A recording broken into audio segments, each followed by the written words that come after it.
We are back here on SportsLine on News Channel 5 Plus. Phone lines are open tonight, 737-7767. A open bank if you'd like to get in and get in on the discussion tonight, talking Titans, a little college football as well, or if you just want to get in on something else, feel free to do that as well tonight. The Titans did have their open practice yesterday in Atlanta. A lot of good work. Got in a little scuffle, proved they weren't going to back down from the Falcons on their home turf. I think the offense looked particularly good. Ken Whisenhunt, of course, a huge impact on that coming in this offseason, working with Jake Locker, working with this offense, and changing up some of the things they do. And I think that'll be one of the interesting things to look at again in some of these preseason games. Expect it to be vanilla, but it'll be interesting to see some of the patterns perhaps that they develop with Ken Whisenhunt, because that is one of the things that I think is a big complaint from Titans fans over the years, is that even when they went to Mike Munchak, it looked a lot like Jeff Fisher's teams. The late era of the Jeff Fisher teams, the Mike Munchak teams, seem to have the same identity to a lot of people.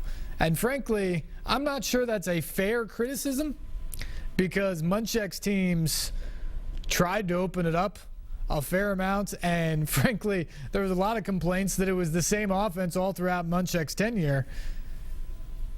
Dow Loggins was like a 180 from Chris Palmer in the first year and a half there. And what he did last year, it was very different in terms of the types of things they did, the formations they ran, the type of stuff they wanted to do with Jake Locker. But yet the complaints from a lot of fans was, this is the same old stuff. This is the same old stuff.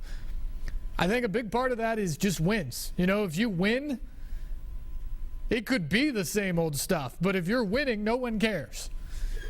If you're losing, it can be different stuff.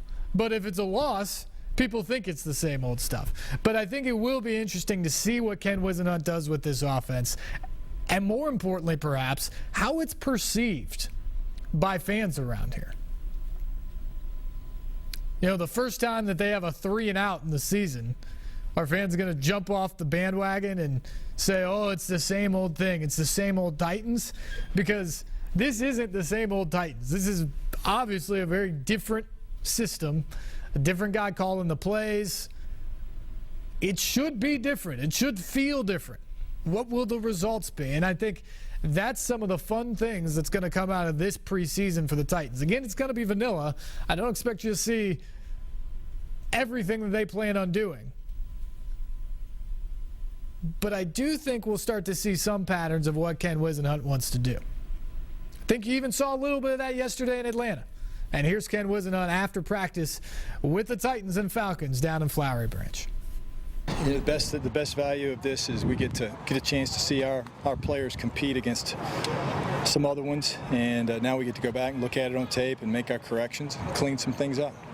How did you divide your time up? I mean, it looked like you spent most of the time on the offense. Was that kind of the plan going in? Yeah, it was. Is that the toughest thing about a day like this? You got two fields, you're trying to figure out what you. It's hard. It's hard because you ask for information on what's going on the other field, and sometimes your players don't give you the accurate information. So, but yeah, I was spent most of the time on the offensive field. What did you see from your offense against the secondary? It was a mix of good and some things we got to work on.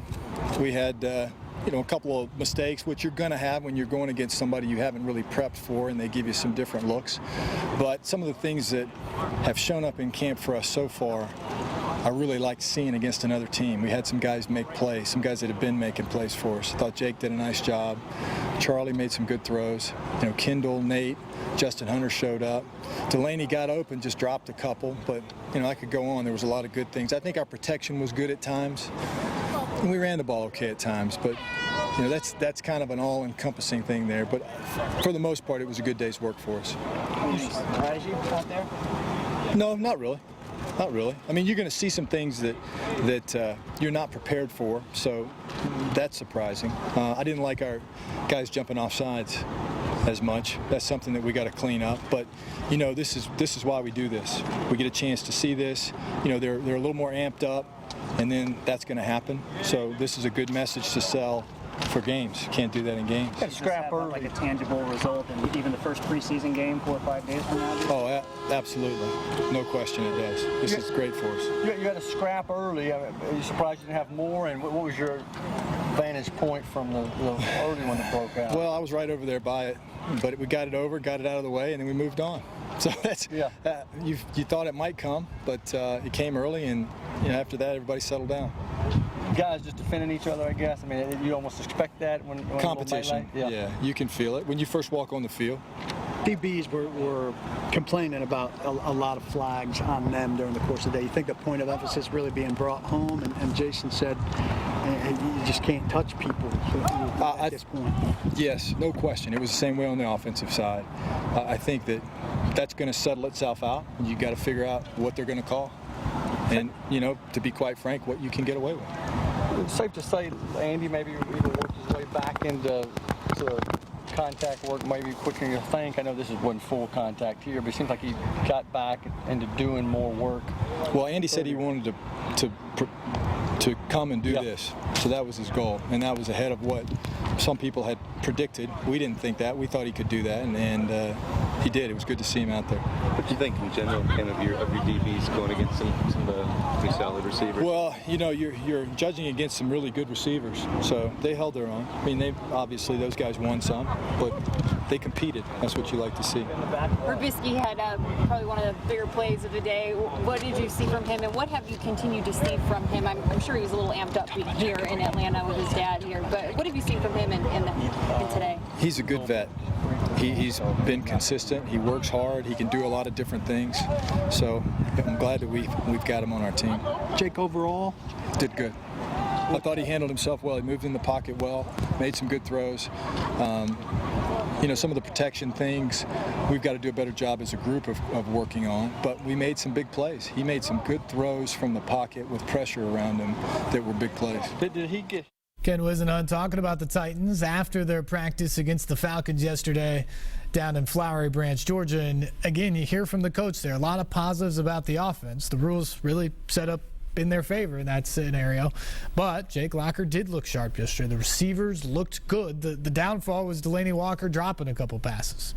Even the running game, in kind of a lack of a contact setting, looked pretty good for what you can see from it.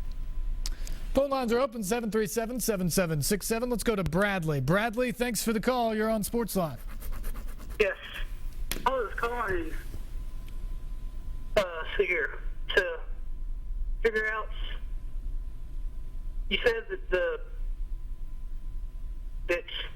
okay, first off, who's the coach there, the head coach? Ken Whisenhunt? Wait, what? Ken Whisenhunt? Ken Whisenhunt. I think he's going to have a good team this year. And he may have some tough decisions to make, but overall, I think he's going to have a great season. Okay, Bradley, we appreciate the call, man. Is that it? All right. Yep. All right. I think a lot of people are excited about Ken Whisenhunt and his new energy around this team. It's what we talked about earlier. This team figures to look different when they hit the field on Saturday night against the Packers. When they go through this preseason, certainly in the regular season. Having that new energy, it was time. It was time to bring in some new energy into this franchise. The question is, where are the fans right now?